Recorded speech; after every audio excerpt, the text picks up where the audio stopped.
anu ngalempangkeun Allah, nu ngadiukeun Allah, ngarobahkeun jeung ngicingkeun Allah, anu ngukur segala rupa urang teh Allah, nu nyugihkeun nu nyusahkeun Allah, anu bakal ngamaotan ge Allah, bahagia jeung cilaka ge Allah, nu mantap kade wahai kaum kaula kade ulah salah milih pangeran, ulah batu dijadikeun pangeran, ulah kayu dijadikeun pangeran, ulah makhluk-makhluk Allah dijadikeun pangeran. Eta mah makhluk, nu pangeran mah nu ngadamel makhluk, anu namina asmana Allah subhanahu wa ta'ala. Kitulah Kangjeng Nabi Nuh.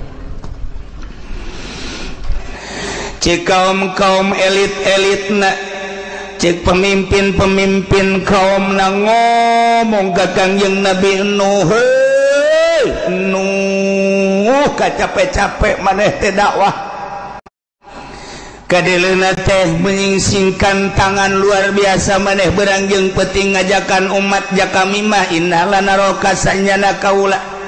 Kami deuleu anjeun teh yakin ka anjeun teh fi dhalalim mubin, sasar anu nyata. Anjeun mah jelema sasar kunaon ngajakan pangeran teu kadeuleu. Anjeun mah no jelema edan lantaran mangeranan kanu pangeran teu kadeuleu. Buktikeun coba pangeran teh mana jeung pangeran kami mah tuh hayang nu leutik itu nu dijuru hayang nu gede itu nu tengah hayang gede jasa itu patung-patung. Nu dijieun tina kayu jati, nu dijieun tina kayu waru, haya. Anu dijieun tina kayu kitu naon ngaranna? Berbagai kayu-kayu, anu seungit nu aya numpuk.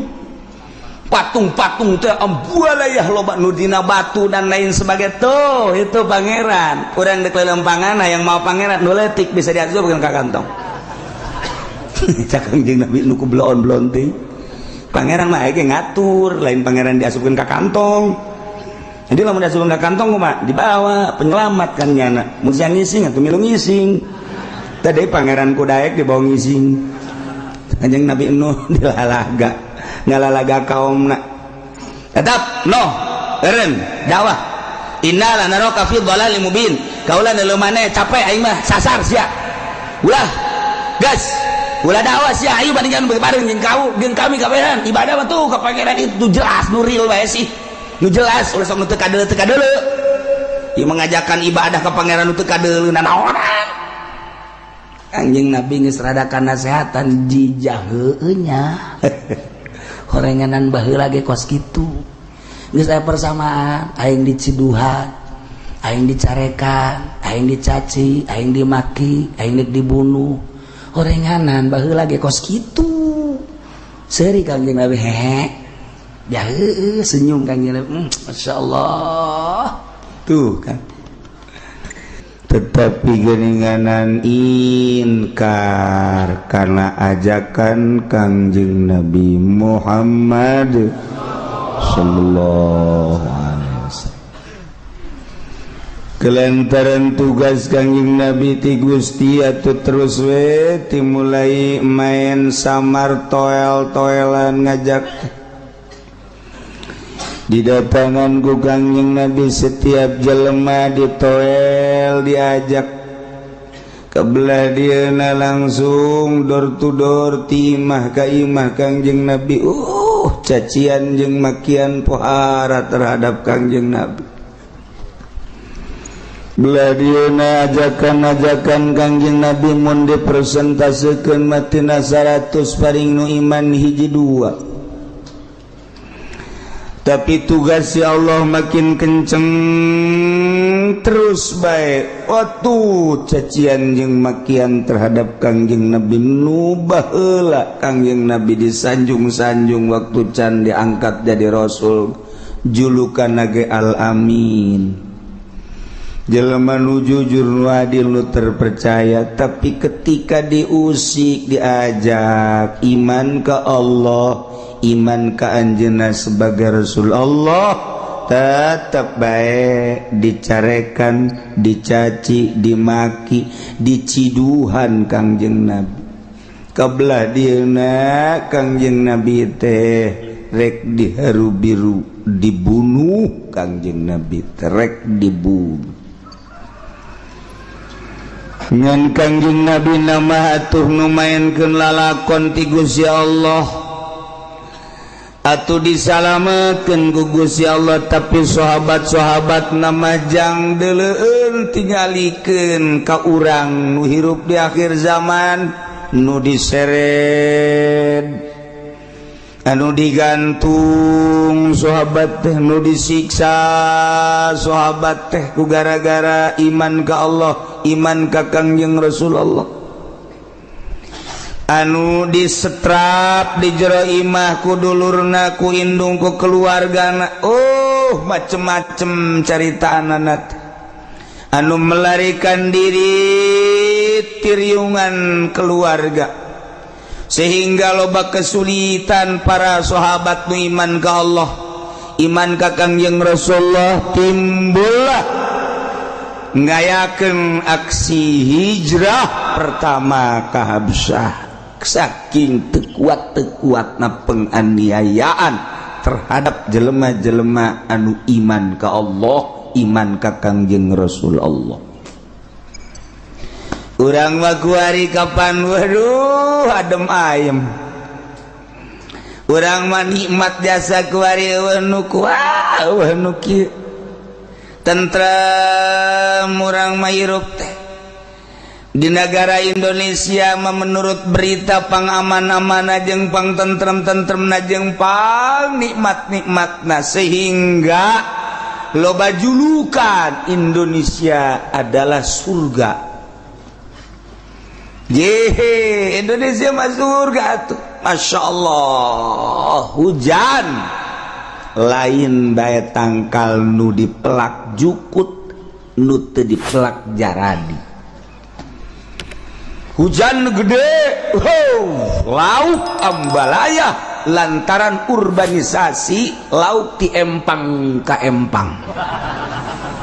Banjir jana, waduh perpindah, Masya Allah. Mantak di Cilongok mah santri ngarep-ngarep hujan gede baik. Lumayan jagnyana jumbo ambalaya, teu kudu meuli lauk. Tuh, pokokna mah di Indonesia mah surga. Kuari urang ndek ngaji bae, anu kukumaha, ndek salat bae di mushola di masjid, anu macem-macem. Ndek zikir bae urang macem-macem ieu di Indonesia sabalikna ndek main kartu bae de anu kieu-kitu main gapleh bae ti subuh datang ka subuh de nu kuat nu kieu aman di urang mah kebablasan aman datang ka pamarentah korupsi sugana anu negor-negor biasa berjamaah korupsi aman di urang Masya Allah Indonesia. Teu pernah aya kadenge penyiksaan di urang mah aya ge aya Kristen asup Islam disiksa ku keluargana lumpat aman aya ge kafir di tengah-tengah Buddha asup Islam aya sebagian anu disiksa lumpat aman malah kabelah dieuna mah araraman agama teh komo di Jawa di Salatiga masa imah teh Bapak Kristen indung Buddha anak Konghucu incu mah kitu Hindu saimah macem-macem nu hiji Islam masalah nu hiji salat Allahu Akbar nu hiji ho geus bae masalah nu hiji hailullah atuh geus bae biasa bae masalah jadi di jero imah loba mushola nggon masing-masing. Iya orang lah bercerita Kangjeng Nabi baheula. Masya Allah. Terus penganiayaan terhadap Kangjeng Nabi, terutama ke para sahabat-sahabat luar biasa. Geus puguh ka carita nu diseret langsung ku jelema nu diseret make kuda anu ditindihan ku batu sakitu panasna luar biasa. Urang carita Ki Bilal bage dibalangkeun diseret ditindihan dan sakadar babacaanana Allah Allah. Di Umar disiksa gitu keneh. Berbagai sahabat-sahabat ngayakeun hijrah pertama saking teu kuat di Mekah ka Ethiopia. Kacaritakeun Kangjeng Nabi ge dititah hijrah ku Gusti Allah ka Madinah. Hijrah Kangjeng Nabi sakumaha dicaritakeun ku urang unggal muludan teh berangkat jeung Sina Abu Bakar Siddiq. Oh, kitu ge eta teh kapan susumputa. Kudu nyumput heula di luhur gunung. Turun berangkat geus ditarungguan lah ku urang Madinah. Sahabat nyarusul ke Madinah. Susulundupan nyelendep nyalametkeun agama. Imah ditinggalkeun, onta ditinggalkeun, embe ditinggalkeun, harta ditinggalkeun, nyalametkeun agama. Jauh lalakon Mekah Madinah teh 900 km zaman baheula ditempuh kudu make onta sabara poe. Sakabawana ku onta eta ge julundup berangkat peuting mun sakira-kira kanyahoan ku bangsa kafir ditebas dibunuh, lain saeutik nu dibunuh di tengah jalan. Dibayang-bayang ku urang nu pamajikanana teu iman ditinggalkeun, cinta tinggal cinta, deudeuh tinggal deudeuh ka pamajikan lantaran berbeda agama ditinggalkeun. Mulia amat sahabat ninggalkeun nu dipake ka cinta, tetapi cintana leuwih tibatan cinta ka eta ka Allah. Tinggalkeun anak. Bayangkeun ku urang anak anu gede, anak nu sasapihan, anak nu orok anu mejehna butuh perlindungan bapakna. Ketika teu iman indungna perebut anak ditinggalkeun keun bae aing mah anak sabodo, padahal masa anu teu deudeuh jeung nya asih ka anak lantaran keur mejehna jadi kembang mata keur leng-leng nu disusuan lantaran indungna mempertahankan anak berangkat bae anak ditinggalkeun harta ditek nyalametkeun agama. Urang mah di imah ka majelis nyalametkeun agama beuh ku ngawuduk heula, samsu heula, kopi heula, beuh datang ka majelis nage atuh ngopi deui. Ya Allah ya Rabbi, horeng di jero mah lain nyalametkeun agama. Di imah dicarekan ku pamajikanana aing mun ngadenge kokoprak lah cak aing. Deres ge bae lumpat ka pengajian mah. Ieu nyalametkeun agama poara. Masya Allah. Jadi eta tanah tinggalkeun, imah tinggalkeun, pamajikan anak tinggalkeun. Lamun pamajikan anu iman salaki teu salaki tinggalkeun, wabeh ditinggalkeun. Sakabawana ku onta sapira onta tuh perbekalan teh berangkat ke Madinah. Masya Allah. Nu mantak disambut ku urang Madinah Ansor nyambut Muhajirin. Disambut dengan baik, dua tangan terbuka ku sahabat Ansor di Madinah. Keistimewaan sahabat Ansor, Masya Allah Karim. Ditanya boga pamajikan tante mau pamajikan tante nu boga dua pamajikan dimikeun hiji. Paneta hebat biasa sahabat Ansor mah. Tina sawarena cinta ka Allah, tina sawarena tetenger jelema nu bakal asup ka sorga Ubbul Ansor. Lantaran deuleu sahabat Ansor tanya mana naon keahlianana ieu waktu di Mekah teh kemana tani tuh sawah kula tuh tanah kula bagi dua jang maneh lain dibagi diinjemkeun dibikeun Ansor. Maneh naon waktu di Mekah ieu kalau ka bisa teh jeung pagawean kula mah dagang. Ieu duit kula tah boga duit sakitu dagang elos. Iyalah Ansor. Masya Allah, hirup tentrem damai antara sahabat Muhajirin nu hijrah ti Mekah ka Madinah jeung sahabat Ansor anu pribumi. Masya Allah luar biasa. Mun boga barang kuduaan kutiluan heesa anggal rejeng dan lain-lain sebagainya sehingga hampir seakan-akan iya Ansor jeung Muhajirin teh deuk didulurkeun ku Kangjeng Nabi seperti nu deuk didulurkeun bakalna asana ngawaris sahabat muhajirin ka sahabat ansor. Mun ansor maot muhajirin nyana ngadulur ngawaris. Hampir seperti itu ku deket-deket jeung ulu alang. Ieu Kangjeng Nabi berjuang teh lain lalagaan. Mun urang nyaritakeun kos kitu pohara jasa, tetapi horenganna nu buang ka warah leuwih tibatan eta.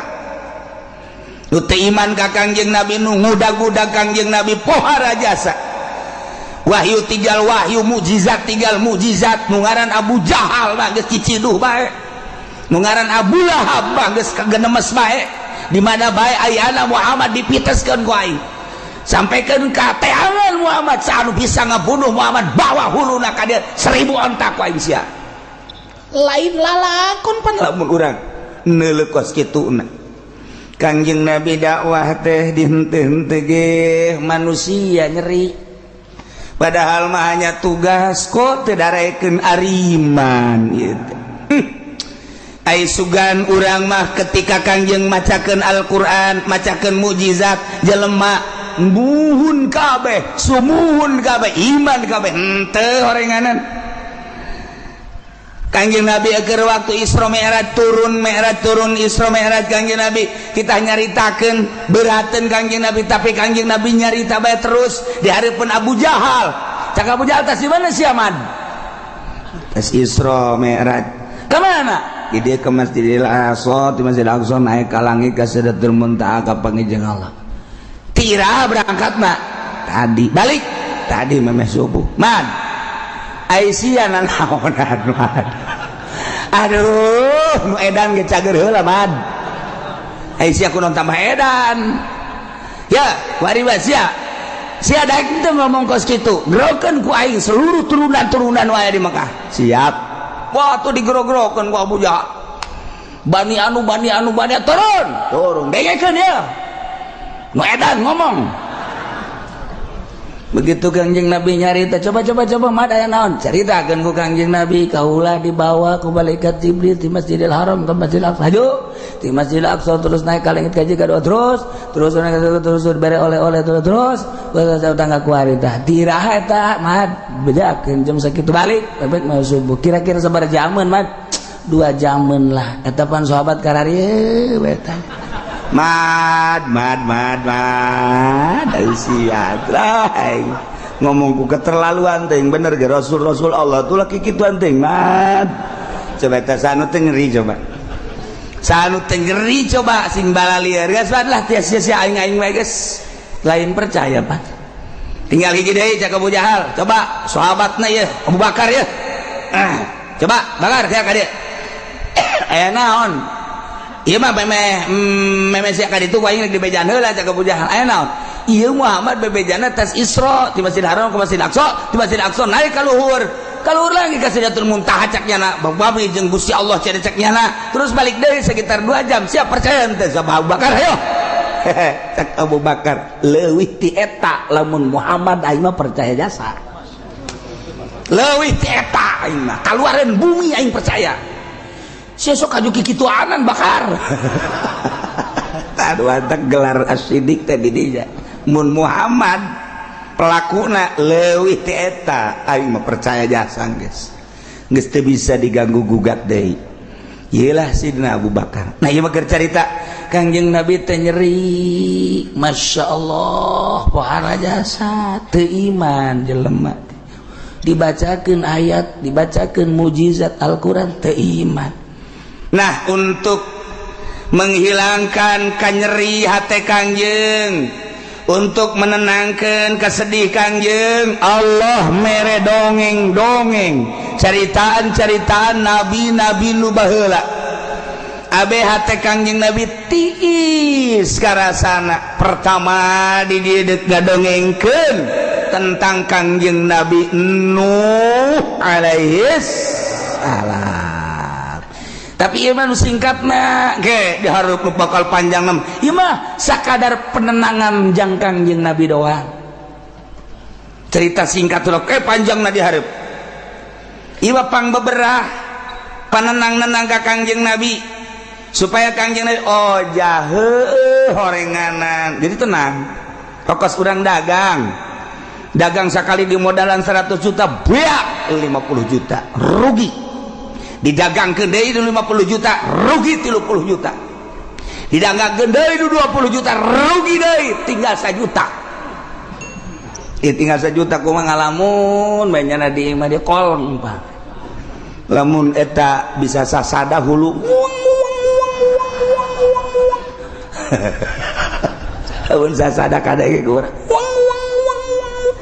Bang Bara mah eleh di dieu tah nyada keur puyeng jol ya kolot datang kan kunaon sia pen ya kira ya dagang kunaon dagang ambalaya sakieu ambalaya kunaon atuh modal 100 juta beak 50 juta dibalanjakeun deui beak 30 juta bejalkeun deui beak kuat tinggal 1 juta can sabaraha tah mah pen sakitu hah can sabaraha ya lalakon aki baheula aki teh dagang teh tuh hektaran tuh dijual pakai dagang ke Jakarta nu di imah mapan ngarep-ngarep datang pertama rugi datang kedua rugi beak ku aki dijual jeung imah-imahna hatta pamajikan dijual pen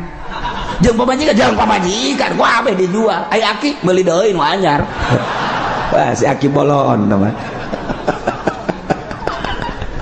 pan tenang tah oh jangan sabaraha sama sapira modal doang aki maka abe jeung imah-imah beak. Oh jadi lebih parah pan urang oh aing mah masih untung kene tuh untung kene seksi epen teh aing untung kene sakitu untung kene ya bajeng imah-imah beak wabeh geus jeung pelataran-pelataran pokona angkat kaki bae gitu tah lamun dibandingkeun jeung eta ngarasa untung kene aing mah jasa juta ya kene imah can dijual ngan moal kebeli ge kajual ieu tah ge aya tah nu nganasehatan kan ngeunaheun tah oh anu lebih parah nah iya ke kajing Nabi supaya tenang tentrem didongengan ku Gusti Allah Nabi nu baheula Masya Allah karita mantap urang lamun nganasehatan teh kos kitu ka jelema teh sia kunaon ngalamun bae aduh sakieu teh kunaon ngalamun bae sia edan sia ge ulah sok dilamun kunaon atuh saminggu deui kawin ajo dijokot batur aduh mangkaning jalinan cinta kula geus 2 tahun eta pan bisa dicokot ku batur atuh meureun leuwih kasep leuwih sugih manan kitu ge ulah kieu atuh pantas nya situ mah leuwih kasep leuwih sugih atuh sia mah beungeut perang kitu atuh pan nyeri hate eta ulah kitu atuh kana sehatan mah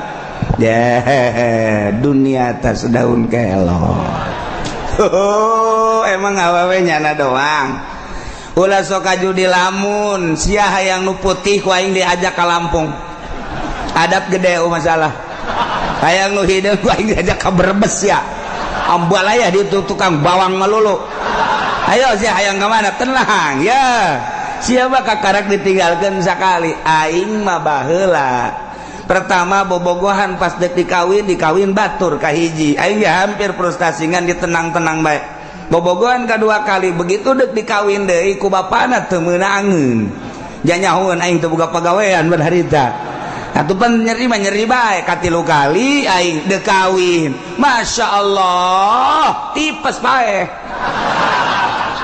tuh ieu mah nu kuari eta mah aya bae pamajikan aing tuh nu aslina mah pan nu baheula siapa can sabaraha oh emang kos gitu siapa kakarak sakali tenang 2 kali deui sia ge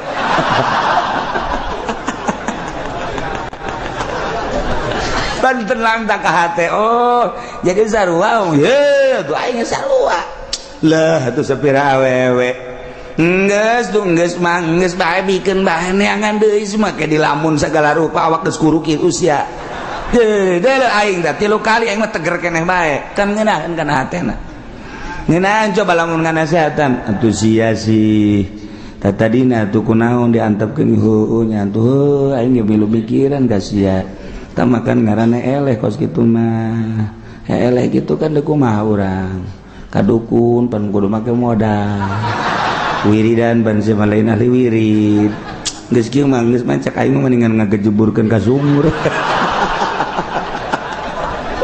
atuh tambah setan nya keur kasupan setan ditambahan ku jurig bisa terjadi eta teu bagus teh penasehat kos kitu tah tadi nu hebat mah sia putus cinta ditinggalkan ku kabogoh ya emang nyana doang awewe hayu jeung aing ditiir ku aing sia bau alabatan